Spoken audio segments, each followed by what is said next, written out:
and spawning at cross positions is QXC. One thing I really like about this map is the spawn locations can completely change the game dynamic. Right. The kind of build that we saw in game number 1 might not be as effective in game number 2 here, simply based on the spawn locations. And so that is something that will definitely play a role here. Usually what you'll see is less rush-based tactics on these cross positions compared to if you spawn right next to each other or even across from each other, except for, I mean, not diagonally, but to the right side. And we should see a much longer game here, but I mean, I've seen games that are only about 5 minutes on these spawn locations, but we should be looking for a slightly longer one. You know, I don't think QXC expected Huck to go for that Stargate. I don't think that's something that Huck does very often, and this is the difference between ladder play and tournament play. A lot of players always say, yeah, you can play on the ladder, you can be a great ladder player, but when it comes to tournament play, a lot of different things are in action. The environment is different. Players will often cheese more often in tournament play because they just want to win. They want the win. It's not about practicing your macro game, practicing the late game. It's all about winning. Results are key. So QXC there, or excuse me, Huck there went for the Stargate. He said, you know what, I'm just going to go for the win. I'm going to go for these 2 Void Rays, and I'm going to try to end the game. It's brilliant that he held off that rush in the beginning and then transitioned into that Void Ray. Looks like Huck here is going to move his probe into QXC's base. QXC opening standard here, has the refinery coming down after the barracks. Meanwhile, back at Huck's base, nothing too differentiating here, getting the gateway down and then the assimilator. Going back to what you said really quick about players playing different during tournaments, I think a perfect example of that is going to be Noni from Team Liquid, because he is someone who will not even play on the ladder all that much. He'll just be hidden and people are like, hey man, where's Noni? And then he'll show up to these tournaments completely prepared,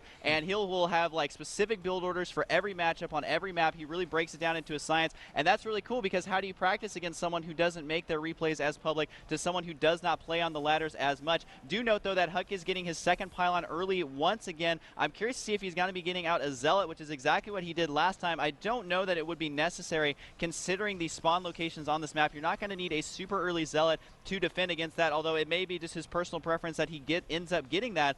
He hasn't quite started it just yet, even though he does have enough minerals. And do note that in Huck's base right now, there is actually the refinery going down to block that second gas. That's very, very frustrating, rather, as a Protoss player to deal with that. And so every second that that SCV can start constructing that, it takes it longer and longer to deal with, which is basically forcing Huck now to get that Zealot. This is going to be a slight setback for Huck if he decides to go for that teching route, which he does have the cybernetics core. Huck is also placing a pylon into the smoke as well, just trying to get as much perimeter access as he possibly can.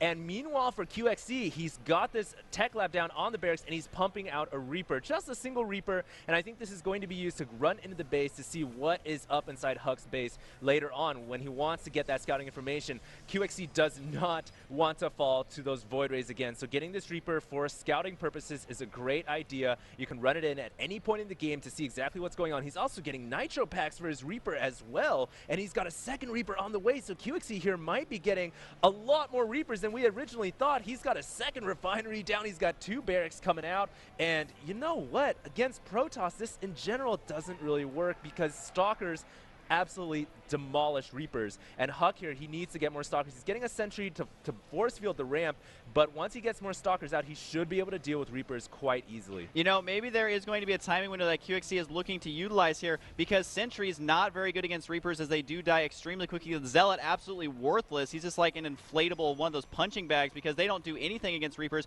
although Huck does actually have his Stalker in perfect position to start getting a couple of shots on those Reapers. So it does look like QXC is continuing to produce mass Reaper here, and like you mentioned, those Nitro packs, I'm going to assume he's going to want to move out, because the longer this goes on, I mean, once there's about 3 or 4 Stalkers on the field, it becomes exceptionally difficult to deal with unless he can somehow get Huck out of position for just a couple of seconds, run those Reapers into the main, and just decimate the probes. But if it ever comes down to where they're having to fight on equal footing, then it is not going to be very effective whatsoever. Do note, though, that Huck is going to be getting a Twilight Council, which does open up a lot of tech paths for him, and against a Terran player, you usually want to actually get Twilight Council as early as possible, so it is good to see him throw that down. But here come the Reapers now across the map, hopping by the watchtower, and I guess just kind of chilling out there before they look like they're going to assault. One Reaper is actually completely stuck there on that watchtower. He is not moving. I don't think that, there we go, he is just not the smartest Reaper ever, and we'll see if he can make anything happen here. It's going to come down to getting the Protoss out of position, because there's enough Stalkers to deal with this. I really like what Huck has done here. He's gotten the fast Twilight Council to get Blink so he can chase down these speed Reapers. This is exactly the right response for Huck, because Stalkers in general are great against Reapers, but when the Reapers have speed, you do need Blink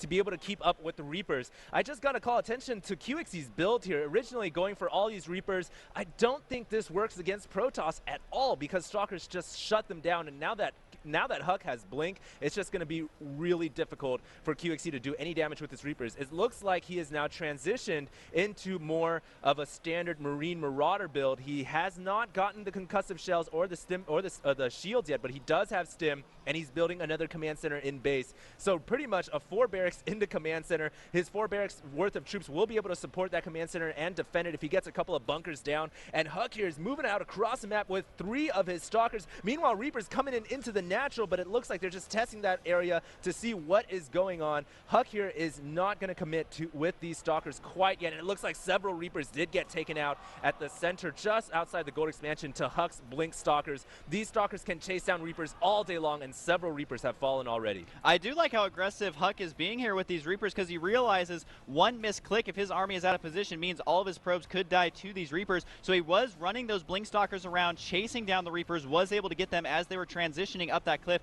Do note that the Stalkers can blink down faster than the Reapers, because the Reapers actually have a little jumping animation while the blink is instant cast. So Huck is sitting outside of QXC's base. Can he actually break up this ramp and deal with the amount of Marauders here? This would be a pretty close battle, and Huck blinking that Stalker away just before its demise. And the stim on QXC was a little premature, it looked like, as these units were going to run away. I don't even think he's going to kill a single unit. Once again, blinking that weakened Stalker, and it does look like Huck is actually getting a flank here with a couple of Zealots. Could run that into the main, or just reinforce his main army with it. Right now, though, if we just take a look at the army size, it is fairly even. However, QXC is getting his expansion. He has less supply, and so that means he's going to have less of an army, and these units did have to stim once again, so Huck is actually looking to be in phenomenal shape right now as his army is completely softened up here. Keep in mind that those 2 stims did soften them up quite a bit. They are nice and squishy. These Blink Stalkers are pissed. They're going to be blinking all over the place, utilizing that spell and chasing down these units. So Huck right now, considering that QXC just expanded right now, he is going to be in a lot of trouble, so this is Huck's game to take.